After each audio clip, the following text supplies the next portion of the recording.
મારા ભાઈઓ અને બહેનો, નળ સરોવરમાં પક્ષીઓ જોવા જાય છે ભાવનગરથી. પણ આનંદની વાત એ છે કે બોર તળાવમાં નળ સરોવર કરતાં વધારે પક્ષી જોવા મળે છે, વિદેશના, દેશ વિદેશના. તમે જોઈ શકો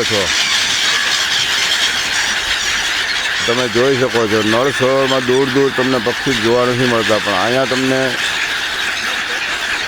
કાંઠા ઉપર પક્ષીઓ જોવા મળે છે દેશ વિદેશના. તમે જોઈ શકો છો.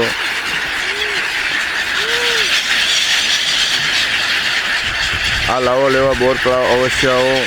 સવારમાં પક્ષીઓને જોવા દેશ વિદેશના પક્ષીઓ આવે છે. તો તમે નળ સરોવર જતાં પહેલાં એક મુલાકાત અવશ્ય બોર તળાવની લઈ અને પક્ષીઓ નિહાળશો. દેશ વિદેશના પક્ષીઓ આવ્યા છે તો આપ નિહાળશો. ભારત માતા કી જય. ધન્યવાદ.